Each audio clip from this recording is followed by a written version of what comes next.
The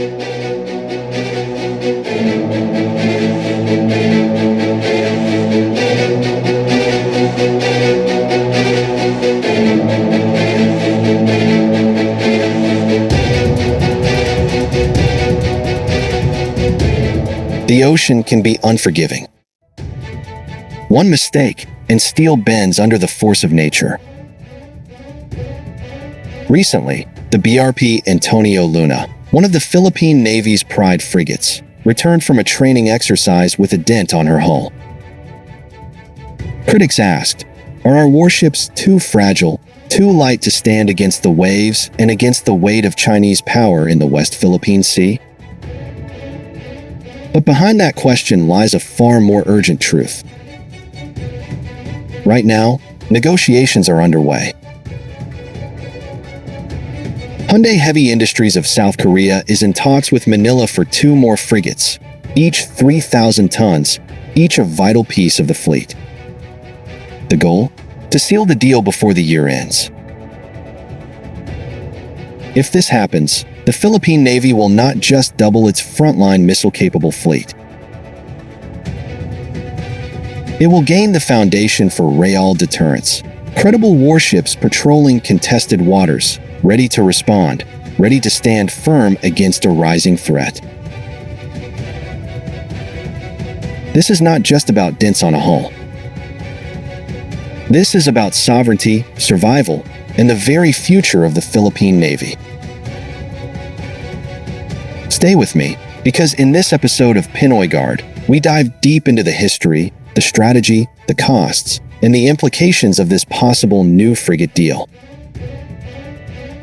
Before we continue our discussion, don't forget to like button, subscribe, and the notification bell button from Pinoy Guard.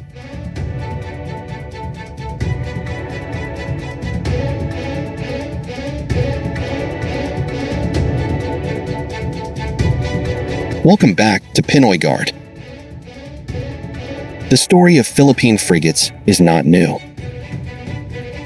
In fact, it goes back to the first Horizon phase of the Armed Forces of the Philippines Modernization program. Under Horizon 1, the Philippine Navy awarded a landmark contract in 2016 to South Korea's Hyundai Heavy Industries, worth roughly 16 billion pesos, or about 335 million US dollars.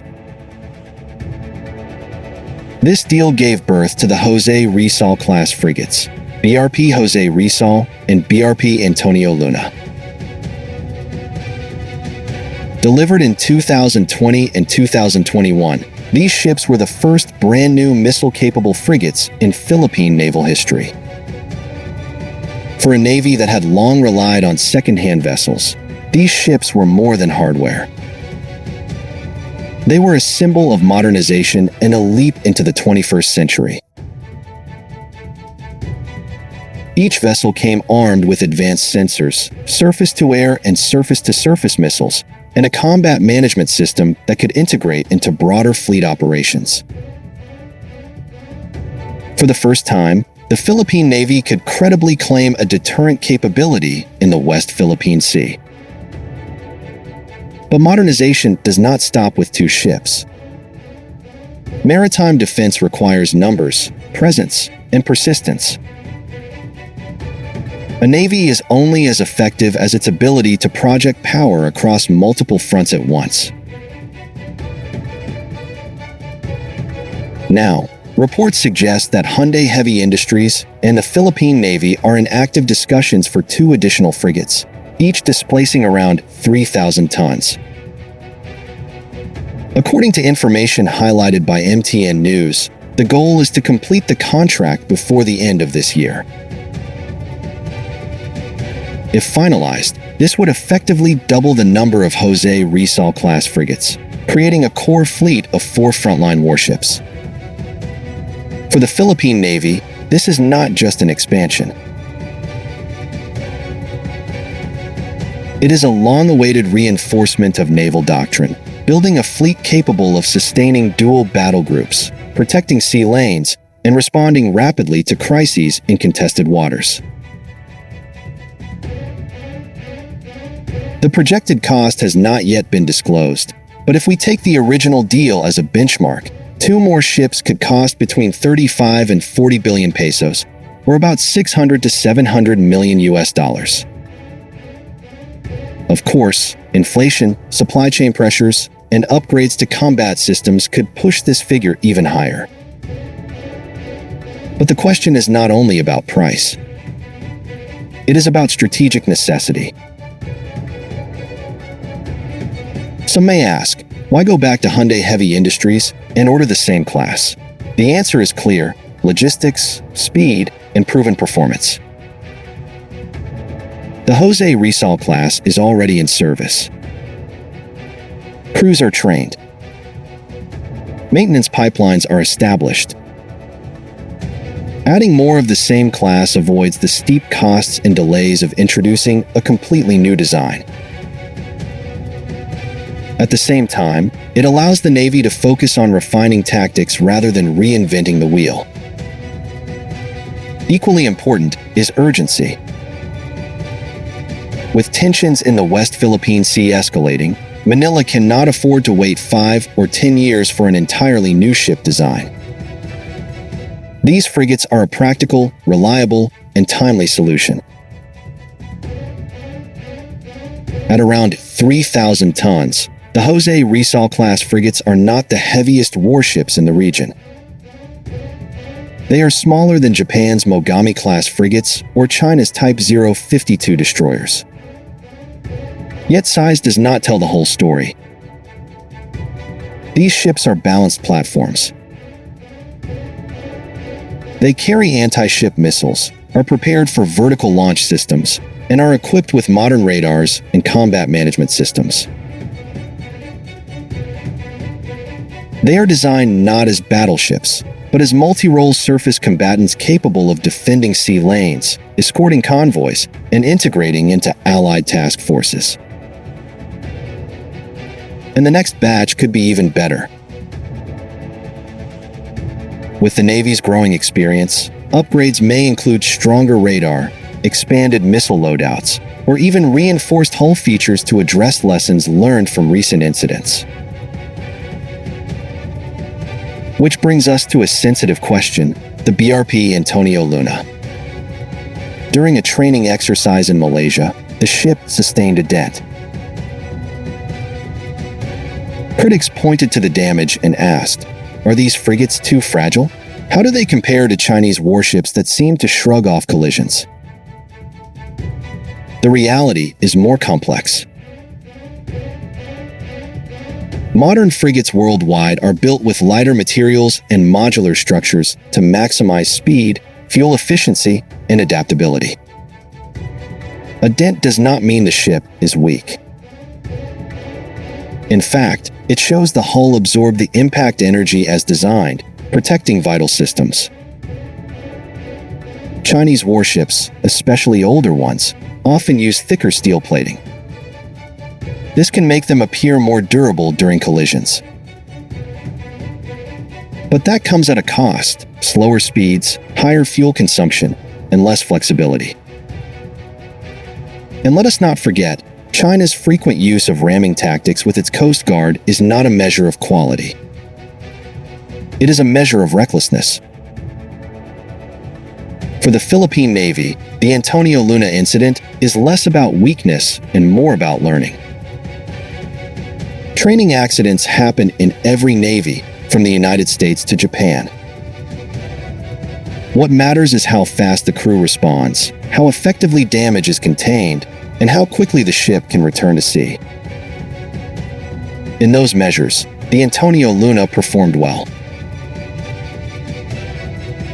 By pushing to complete this contract by year's end, Manila is accelerating its modernization timeline. Originally, additional surface combatants were part of Horizon 3, slated for the late 2020s. But China's pressure has moved the schedule forward. Procurement will involve negotiations over financing, logistics, and long-term sustainment. But Hyundai Heavy Industries already has a strong record. It delivered the first 2 frigates ahead of schedule, and its relationship with the Navy has remained positive. This makes HHI a logical and efficient partner. Modern naval warfare is about integration. Ships cannot fight alone. They must work as part of a joint force. For missile-capable frigates, working with FA-50 fighters, maritime patrol aircraft, and coastal missile batteries create a layered defense. Imagine Chinese militia vessels swarming Iyunjin Shoal, backed by a Type 052 destroyer. With 4 frigates available, Manila could deploy a credible task group while maintaining presence elsewhere. That transforms deterrence from symbolic to real. Still, 40 billion pesos is no small sum. That is nearly 700 million US dollars. Critics will ask whether this is too much for a developing nation. But defense is not just spending, it is investment. The cost of not defending sovereignty, of allowing maritime zones to be eroded, would be far higher than any contract. A navy without credible combatants risks becoming a ceremonial fleet, unable to defend the nation's future. This deal must be understood against the backdrop of the South China Sea. Beijing continues to expand its militarization of artificial islands, deploys Coast Guard and militia fleets, and attempts to blockade Philippine outposts. For Manila, more frigates mean more presence, more deterrence, and more independence. While allies like the United States, Japan, and Australia provide support, ultimately it is the Philippines that must defend the West Philippine Sea.